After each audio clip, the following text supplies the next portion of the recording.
Welcome, excuse me, welcome back everybody. Another hot tag video. This one will be for later today. Recording it on Saturday, but this will go live on Sunday. So later today we will have the Elimination Chamber.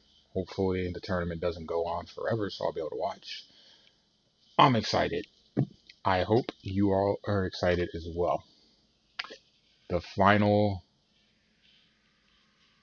bump or detour, so to speak, on the road to WrestleMania. So I don't believe there's going to be a fast lane this year. Hopefully not. It's pointless anyway. But that's where we're at right now. So this is interesting as the Elimination Chamber. If I recall correctly, it's a 6-man or 6-team match. 2 teams start every 5 minutes. One of the pods will be unlocked, and someone will enter. It's random. Hint, hint. In some instances, there's something that is like I think with SmackDown they had a gauntlet match to determine who would be the last team to enter, which I believe is Rude and Ziggler. But yeah, so you're guaranteed once the match starts, you're guaranteed it being 20 minutes for that final entry, and then the last remaining person is no DQ, it's inside, so pinfall or submission, no count out obviously, and last person wins. In this case, SmackDown has a chamber match. It'll be for the tag titles. Raw, it'll be for the opportunity to challenge Becky Lynch at WrestleMania. That's going to automatically, by default, those matches will take 40 minutes. They're going to take longer. I do expect each match to be about 35 minutes, so thankfully that takes up a lot of the time in the pay-per-view, and there's not that many matches, so that helps too. So let's jump in. I've got my laptop here, and we'll switch over, and we will begin. Hi. So let's just start with the obvious match. We have 2 chamber matches. As I said, a Raw and SmackDown. We have a no disqualification match, an Intercontinental Championship match, Raw rematch, the rubber match, and then United States Championship on the line, plus a new match I just added. We'll start there. Daniel Bryan. Drew Gulak talking about was the 137.69, whatever it was. Weaknesses of Daniel Bryan, and what do you know? Daniel's right behind him. Talking about the weakness 13A, about his roundhouse, or 17A, whatever it was, and Daniel's like, oh yeah, please continue. I like to hear this, but I don't have anything going on. I have anything going on at Elimination Chamber. So if I have all these weaknesses, show me. And Gulak accepted over Twitter potential to be the match of the night. That's crazy because it's added on at the end. No bearings on anything as far as we know going into Mania. I don't know because I haven't looked at the dirt sheets and all that stuff. Gulak, very underrated in the ring. He is really, really good. All these guys getting pushes on Raw and SmackDown. It kind of sucks that he's been left out. Doesn't really have a niche anywhere. But great, great in the ring. I think is the first time him and Daniel Bryan have faced off against each other. I may be wrong, but I think it's the first time they faced off against each other. The way that Daniel's been kind of trending, I would expect him to get the win. But I think this has an excellent chance to be a great match. It won't be the opener. It'll probably be quote-unquote filler, like after one of the chamber matches. But man, they can tear the house down. If they can get 15 minutes, oh, they will tear it down. Daniel Bryan wins. Yes, yes, yes. And then let's go with one of the chamber matches. I'm just going to call it right now. Why even, honestly, why even waste time with this video even talking about it? The Raw. Shayna. That's it. We all know she's going to win. Assume. She destroyed Kairi Sane on Raw. It kind of fits her billing, being an MMA fighter fighting in a cage. And already came in the vampire biting Becky in the neck and taking a hunk of flesh, literally. It seems we're trending to this match. There's not going to be a detour, I don't think. I mean, you look at it, you have the Riot Squad, I feel like they're gonna have their own thing going on, and it's gonna end up, they're gonna end up eliminating each other for the most part. Asuka, she just faced Becky twice. Natalia, Natty already faced her like when she first, I think when she, first was champ. So I mean, what can you do? Maybe not when she first was, but they had a rivalry before, so still need a little bit of a break. In my opinion, it's easy. It's Shayna. Whether she's first, last, doesn't matter. She ends up winning at the end. We get that match. Simple. That's as if you're a betting man, woman, whatever. That's a guarantee. Book it. Question is, what spot does it have in the show? It might be the first match, in my opinion. United States Championship, Andrade and Humberto. So the question that I have in this match, I mean, Andrade has pretty much continued to beat him. Humberto continues to lose. Then he gets one win, and then all of a sudden, he's back in the title picture. My thing is, if this is punishment, it's got to be someone else. It can't be him. I think Andrade keeps the belt and going into Mania. I'm curious as to what happens with Rey Mysterio because I have ideas. We'll see. But I think that he wins this match. I just can't believe Andrade is going to lose to this guy when he continues to beat him one-on-one. Every time it matters, this guy wins. I just find it hard to believe that he's going to lose, especially after this guy's been losing to Garza too. So like you're losing to my stablemate, and then you're going to challenge me for the championship. Well, I mean, why am I going to lose now? The question I have is a suspension because sometimes I talked about the Super Showdown. When people get suspended in wrestling, it's going to get bumped down the card because it's a eternal punishment. Also, it's a sign of there's a lack of trust because what's to say it doesn't happen again. But I just find it hard to believe Andrade loses here. If he does, I think he loses that Mania. So I have him retaining. Hook, crook, doesn't matter. He's going to win. Then we have the Raw Tag Team Championship. Actually, I have a couple more matches. There's one match I missed. Street Profits, Rollins and Murphy. So Street Profits kind of had the win since they had the whole now or never. Kevin Owens and because he has nothing to do on the card, I think he plays a role in them retaining. These Street Profits are, in my opinion, they're a young, fresh team that's going to be popular going forward on Raw.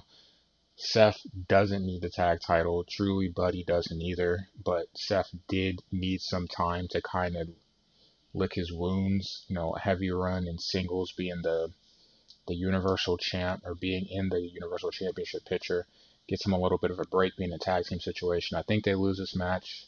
I think KO will play a role, and KO and Seth will divert going into Mania, I believe. Even with AOP probably playing some factor in the match, I just find it hard to believe the Street Profits win the championship and then lose it back immediately. I just don't see it. Not that soon. Intercontinental, Braun in a handicap match. The handicap match makes it interesting. This is another one that I'm pretty sure, because honestly, Shinsuke against Braun 101, there's no chance. I don't care how good he is with his feet. Like, just talk about the optics. There's no way. So you have a handicap match to make it more intriguing. Just watching Sami Zayn get tossed around is going to be hilarious because we haven't got to see Sami in action that much, the last couple of months. Um, so that'll be entertaining if you guys can go back to the little feud that Braun and Sami had. But Braun retains. Got to build him up going into Mania. Can't. I feel like the closer you get to Mania, the less likely you are to hotshot titles because you're trying to build programs that in there you don't necessarily want to always start new stuff. Though, if you're going to start something new, it starts at Elimination Chamber for that reason. It gives you the weeks, in this case, 4 weeks to start building that program. But a lot of them are built in advance, unless we have those multi-man matches. But I do think Braun retains, and then we see what happens to him going forward and going into Mania. And that leaves us with two matches. And I'm concerned about one. So much so that I don't know what happened. So we have AJ and Alistair. This is the wild card of my selections and of the show, because this is another example of building a match going forward instead of actually having something potentially in here, because I don't know what's going to happen. And this is why I hate projecting stuff, because projecting affects what my outcome of this match is. So this could go a lot of ways. Aleister Black wins. Is he going to win clean? Kind of doubt it. It's a no DQ match. I would expect Anderson and Gallows to be involved. Why wouldn't they be? So then this is the question that I have. I mentioned Rey Mysterio earlier, right? Could Rey possibly have something to do with this match? They did cause him to not be able to participate in Super Showdown, right? There's the looming, and I'm going to be watching this match very closely for that reason. I'm a big Undertaker fan. You all know that. Does the Undertaker play any role in what happens in this match? Do we see him help even the odds for Aleister? Do we hear a gong that distracts AJ and that allows Black to hit a Black Mass to win? I think he wins. I think Black wins. But how and what plays into the ending of the match, I don't know. And part of the reason I say that is like I'm thinking, and I try not to, I can't help it. WrestleMania, The Undertaker seems to be headed down this path with AJ Styles. He mocked The Undertaker using his pin, the crossing the arms, the roll back of the eyes. He's mocking him. You don't mock the dead man. It's going to happen. But the question is that I have is this going to be a singles match, AJ and Taker directly? Also note that AJ's match time in the ring has been shortened, almost like they're trying to make sure he's 100%. Again, 100% for Mania is the biggest show of the year, but also 100% for a guy that needs help to be able to get through a match. So a lot of things go through my mind. Is it going to be a singles match? Is it going to be a handicap match? It could be Aleister and Taker. Thus, Black gets some of the rub in the win as well. Could it be a six-man? Because you add Ray to the mix too, because he has a bone to pick with the OC as well. I don't know. And I hate that I'm even talking about this, but these are things I think about. In game, AJ's going to lose. How he loses is the question. I can't see him winning this match without some interference, though technically you could possibly see Taker come out at the end of the match and clean house. AJ may get the upper hand, but I feel like Taker, potentially Ray, play into the outcome of the match. That's why I say Black wins. Gotta help even the odds with the OC. Then the last match. This one should be easy in my opinion, but it's kind of hard because you just don't know. SmackDown Chamber match. New champs, Miz and Morrison against the Usos, New Day, Heavy Machinery, uh, uh, Lucha House Party, and the last entrance, Rude and Ziggler.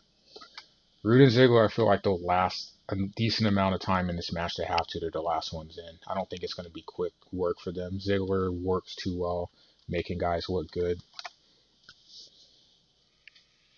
This is an interesting one because I feel like the tag team championship match is going to go this way. I don't think we're going to have a basic one-on-one match. And I think if you have Miz and Morrison lose the title, they get a rematch. But there could potentially be other teams that feel like they're deserving of being involved in that match, and we'll see where it goes. I don't like this because I'm not a big fan of big multi-team matches, because going into Mania, you want to focus on your talent for sure, and you want to focus on putting out the best product. I don't like necessarily how the WWE tries to lump everyone in on the roster in the match. That said, I said earlier, you don't hotshot titles even when you get closer to Mania. And only for that reason I'm picking Miz and Morrison. I have no other reason to pick them. They are not the best team in this match, I don't think. They're not the best heels, because I would say Rude and Ziggler I would give that to. They're not, definitely not the most over. Every other team in there is more over than them. But I feel like they go into Mania and it gives Morrison and Miz a purpose on the card, and they're in a good spot. They'll be able to defend the titles, and we'll see, what type of match they have. But I think that's what happens. I don't feel very confident in that, I must admit. So that said, recap. Daniel Bryan over Drew Gulak, match of the night. Chamber matches. Shayna wins, faces Becky at Mania. Miz and Morrison win, defend the titles at Mania. Street Profits defend or retain their titles. Braun retains the Intercontinental Championship. Andrade retains the U.S. Championship. And then the last one, with some help, particularly from an unnamed source, will say, Andrade beats AJ. Those are my picks. Do you agree? Probably not on all of them. We'll see what happens. If you have any different opinions, let me know in the comments below. Hit me up on Twitch. Definitely will be streaming. Well, this video will go out on Sunday, so I'll have the tournament before, but after the chamber goes off, because I'll be watching it live since I will be at home. After the chamber goes off, I will probably go live and try to sneak in a franchise game or two, so we can talk about it then. Let me know. I'll see you guys later. Thanks for watching.